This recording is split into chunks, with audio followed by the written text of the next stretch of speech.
아멘. 오늘 함께 나눌 말씀은 이사야 20장의 말씀입니다.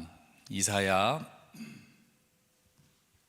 20장이 1절부터 6절까지로 되어 있는데요, 1절부터 6절까지를 함께 읽도록 하겠습니다. 이사야 20장 1절부터 6절까지의 말씀. 아시리아 왕 사르곤이 보낸 다르단 장군이 아스돗으로 와서 아스돗을 점령하였다. 그 해에 주님께서 아모스의 아들 이사야를 시켜서 말씀하셨다. 주님께서 이사야에게 말씀하시기를 허리에 두른 베옷을 벗고 발에서 신을 벗으라고 하셨다. 그래서 이사야는 말씀대로 옷을 벗고 맨발로 다녔다. 그때에 주님께서 말씀하셨다.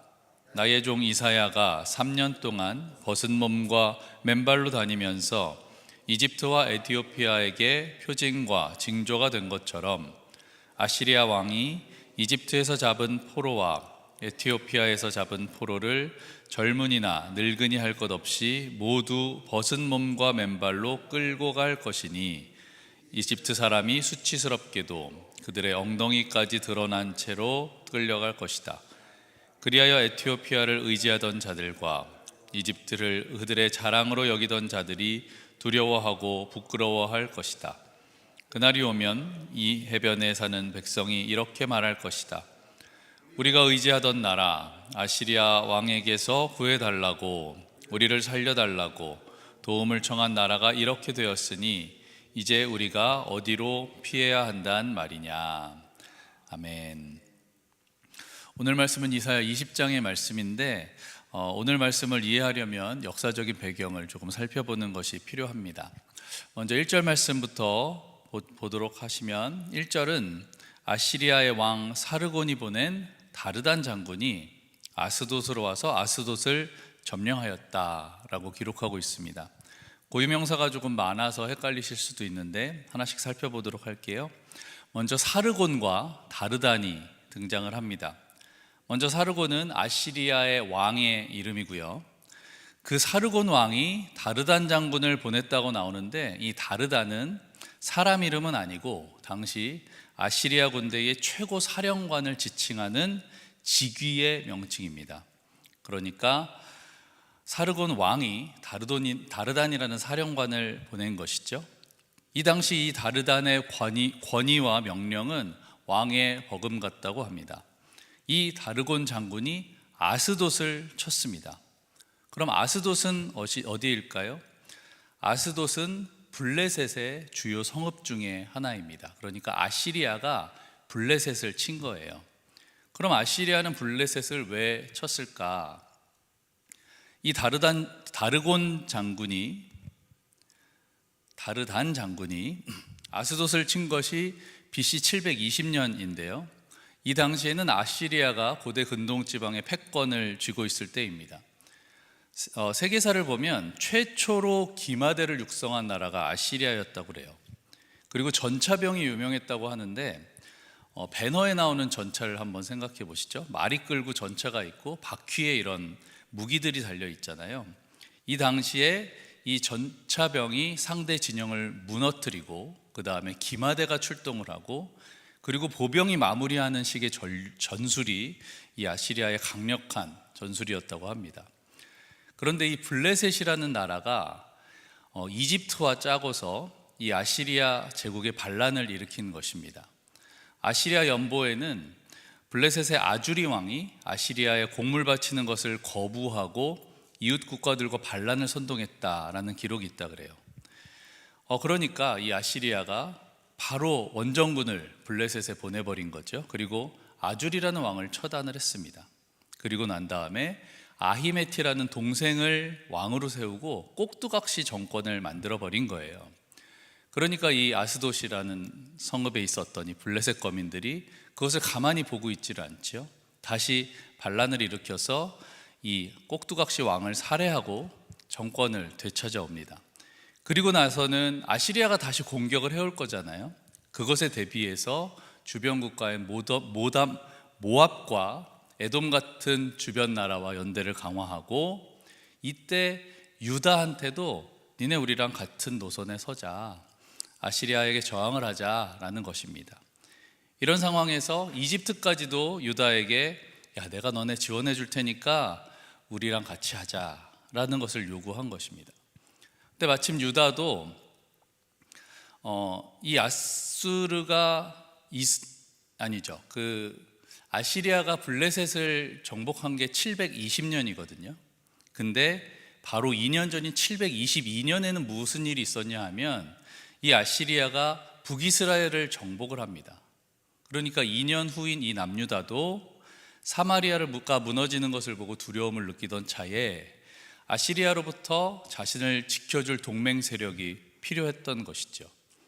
이런 상황에서 하나님이 이사야에게 말씀을 하십니다. 그래서 2절은 이렇게 시작되죠.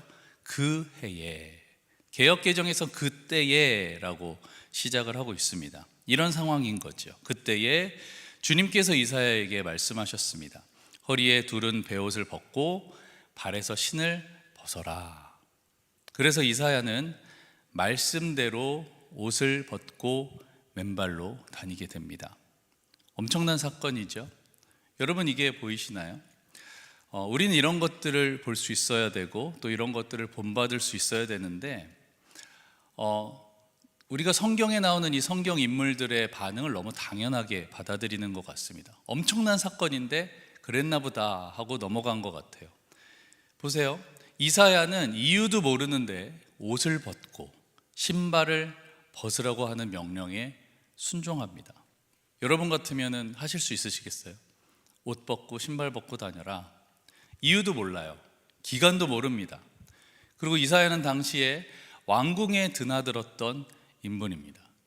그러나 하나님께서 하라고 하시니까 말씀대로 옷을 벗고 맨발로 다닌 것입니다. 오늘 성경을 보시면 말씀대로 앞뒤에 쉼표가 찍혀 있는 것을 볼 수 있어요. 말씀대로 했다라는 것을 강조한 거죠. 이사야처럼 이렇게 이유를 모를 때도 하나님의 말씀대로 순종할 수 있는 저와 여러분이 되시기를 바랍니다.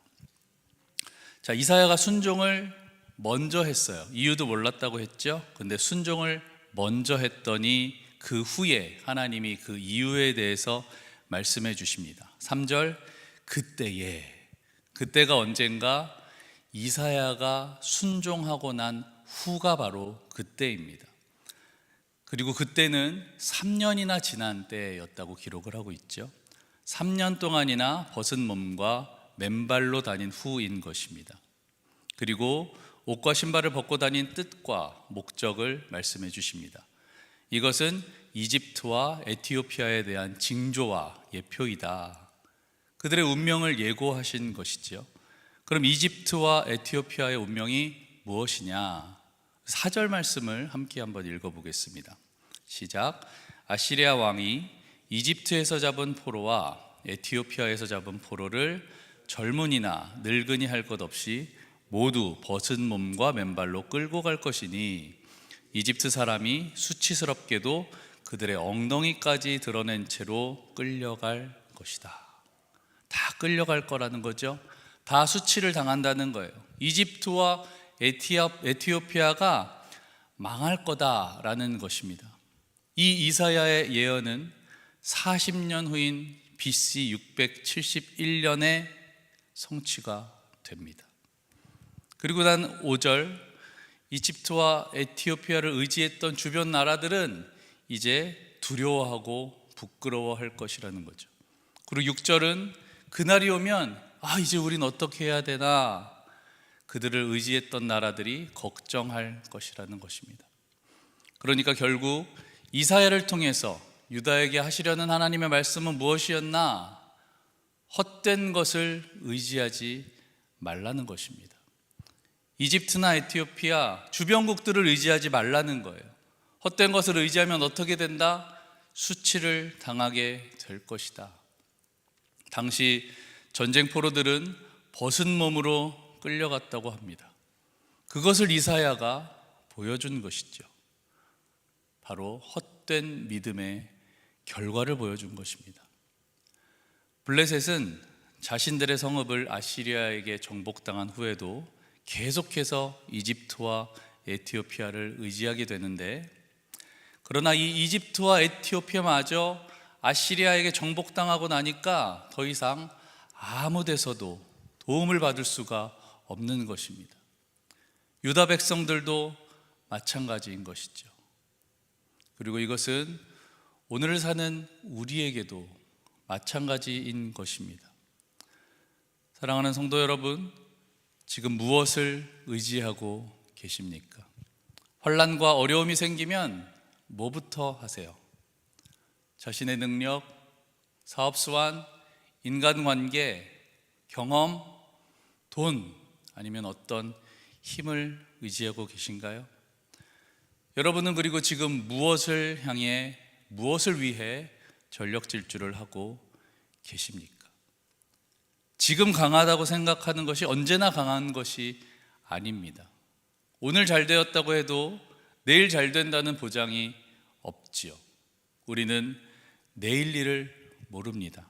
야고보서 4장 14절은 이렇게 기록합니다. 내일 일을 너희가 알지 못하는도다. 너희 생명이 무엇이냐? 너희는 잠깐 보이다가 없어지는 안개니라. 사랑하는 성도 여러분, 인생의 주인은 하나님이심을 믿으시기를 바랍니다. 하나님을 의지하십시오.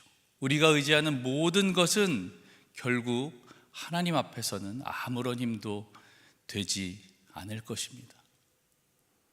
그러면 어떻게 하나님을 의지해야 되는 걸까요? 지금도 하나님 의지하고 있는데요, 어떻게 의지하라는 건가요? 라고 말하실 수 있을 것 같아요. 여러분, 그 전에 먼저 내가 의지하고 있는 것이 무엇인지를 한번 잘 생각해 보시기를 바랍니다. 나는 무엇을 의지하나? 내가 지금은 힘이 있으니까 내 힘도 의지하고, 건강, 때로는 학벌, 그리고 나의 능력, 그리고 나의 집안, 부모, 자녀, 돈, 인맥, 여러 가지가 우리가 의지할 수 있는 대상이 있죠. 먼저는 그 어떤 것도 하나님보다 의지하는 것이 없으시기를 바랍니다. 결국은 우리가 하나님만 의지하는 방법이 무엇이냐? 우리가 지금 의지하고 있는 것을 먼저 내려놓는 거예요. 지금 우리나라가 어떻게 될지, 아시리아가 쳐들어와가지고 우리도 멸망시키면 어떻게 할지 불안하지만 먼저 의지하고 있던 이집트를, 의지하고 있던 에티오피아를 내려놓는 것입니다. 우리도 하나님보다 더 의지하고 있는 것이 있다면 그것을 내려놓으시기를 바랍니다. 그래서 우리가 부끄러움을 당하지 않게 되시기를 바라요. 그리고 때로는 이사야처럼 우리가 하나님의 뜻을 온전히 이해하지 못한다 할지라도 믿음으로 순종할 수 있기를 바랍니다. 먼저 순종하면 나중에 그 의미를 깨닫게 될 것입니다. 순종이 먼저, 그리고 깨달음이 나중이었다는 것이죠. 우리가 어떻게 하나님의 그 크신 뜻을 다 이해하고 순종할 수가 있겠습니까? 사랑하는 성도 여러분, 의심하지 마십시오. 변함없는 것을 선택하십시오. 내가 나를 사랑하는 것보다 나를 더 사랑하시기 때문에 네가 지금은 그것을 의지해야 살 것 같지만 사실은 아니야. 나를 의지하면 살 수 있어 라고 말씀하시는 하나님의 그 음성에 순종하게 되시는 저와 여러분이 되시기를 바랍니다. 우리가 다 이해할 수 없을 때라도 하나님의 뜻을 따르고 순종하여 하나님의 계획 안에, 하나님의 뜻 가운데 살아가시는 저와 여러분이 되시기를 예수님의 이름으로 축원합니다. 아멘. 이 시간 함께 기도하겠습니다. 먼저 말씀을 생각하면서 기도하실 때에 우리는 오늘 말씀을 통해서 헛된 믿음의 결과를 보았습니다. 사랑하는 하나님, 우리가 헛된 것을 의지하지 않고 하나님만 의지하게 하여 주시옵소서. 하나님만 의지하도록 우리가 의지했던 헛된 것들을 내려놓게 하여 주시옵소서. 함께 기도하겠습니다. 또 기도할 때에 우리 목회자들과 우리 당회와 재직과 모든 사역팀장, 우리 교회의 리더십을 위해서 함께 기도하겠습니다. 하나님을 의지하여서 하나님의 뜻 가운데 모든 일들을 넉넉하게 감당하는 모든 리더십들 될 수 있도록 이 시간 함께 기도하겠습니다. 하나님, 오늘도 말씀을 통하여서 어떤 것을 의지했지만 그 어떤 것을 의지했을 때의 결과가 부끄러움이었고 수치였던 아시리아 블레셋을 보게 되었습니다. 아버지 하나님, 우리가 살아갈 때에 참으로 우리를 두렵게 하고, 아버지 하나님, 우리가 두려워서 이것저것 붙잡는 의지하는 우리들이지만 하나님, 우리를 긍휼히 여기시사 아버지 참된 의지할 것은 오직 하나님 부처님을 다시 한번 깨닫고 우리가 의지했던 모든 것을 내려놓고 하나님을 붙잡는 우리 모두가 될 수 있도록 하나님 함께 하시고 붙잡아 주시옵소서. 아버지 하나님께서 부르시는 그 음성 가운데 우리가 두려움 없이 의심 없이 나아가게 하여 주시고, 때로는 우리가 하나님의 뜻을 다 알지 못할 때라도 하나님의 말씀에 순종할 때에 우리를 사랑하시고 인도하시는 그 하나님의 인도하심을 깨닫게 하여 주시옵소서. 아버지 하나님, 우리 목회자들과 우리 당회원들과 우리 재직들 그리고 모든 사역의 사역팀장님, 이 교회의 모든 리더십들을 위해서 기도하오니 아버지 하나님, 말씀 앞에 바로 서게 하여 주시고 경험과 아버지 실력을 의지하지 않고 하나님 앞에 무릎과 기도로 나아가 하나님의 뜻을 이루어 나가는 아버지 귀한 리더십들이 될 수 있도록 하나님 함께 하시고 붙잡아 주시옵소서. 모든 것을 주님 앞에 맡기며 의지합니다. 하나님 감사합니다. 오늘도 말씀을 대하게 하시니 감사를 드립니다. 오늘 헛된 것을 의지하여 그 결과가 어땠는지를 또한 깨닫게 하시니 감사를 드립니다. 아버지 하나님, 우리가 인생을 살아가면서 많은 걱정과 또 많은 두려움 때문에 의지하는 것들이 많이 있음을 고백합니다. 그러나 하나님, 우리 눈에 강해 보이는 것이 아니라 변함없이 강하신, 그리고 변함없는 사랑으로 우리를 붙잡아 주시는 그 하나님을 의지할 수 있는 우리 모두가 될 수 있도록 함께하여 주시옵소서. 그리하여서 우리가 우리의 인생 말미에 수치스러움과 부끄러움을 당하지 않고 하나님과 함께 그 영광스러운 천국을 맞이할 수 있도록 아버지 하나님, 우리를 함께하여 주시고 우리가 그것을 바라보며 하나님을 의지하고 살아갈 수 있도록 축복하여 주시옵소서. 우리 교회 목회자들 그리고 당회, 재직들, 모든 사역팀장님들 아버지 리더십을 위해서 기도하오니 아버지 하나님, 우리 리더십들이 아버지 헛된 것을 의지하지 않고 하나님을 의지하여 하나님의 뜻 가운데 하나님의 계획 안에 이 교회를 잘 세워갈 수 있도록 도와주시옵소서. 먼저 하나님 앞에 기도하게 하시고 무릎으로 나아가게 하여 주시고 예수님의 섬김처럼 교회를 잘 섬길 수 있도록 아버지 넉넉한 마음과 믿음을 허락하여 주시옵소서. 그리하여 하나님의 뜻 가운데 이 교회가 든든히 세워지게 하여 주시고 이곳에 하나님의 나라 이루어 주시옵소서. 오늘도 주님만 의지하는 하루를 살아가기를 주님 앞에 고백하고 또 간절히 원하오며 예수 그리스도의 이름으로 기도합니다. 아멘. 하늘에 계신 우리 아버지여, 이름이 거룩히 여김을 받으시오며 나라의 임하옵시며 뜻이 하늘에서 이룬 것 같이 땅에서도 이루어지이다. 오늘날 우리에게 일용할 양식을 주옵시고 우리가 우리에게 죄 지은 자를 사하여 준 것 같이 우리 죄를 사하여 주옵시고 우리를 시험에 들게 하지 마옵시고 다만 악에서 구하옵소서. 나라와 권세와 영광이 아버지께 영원히 있사옵나이다. 아멘.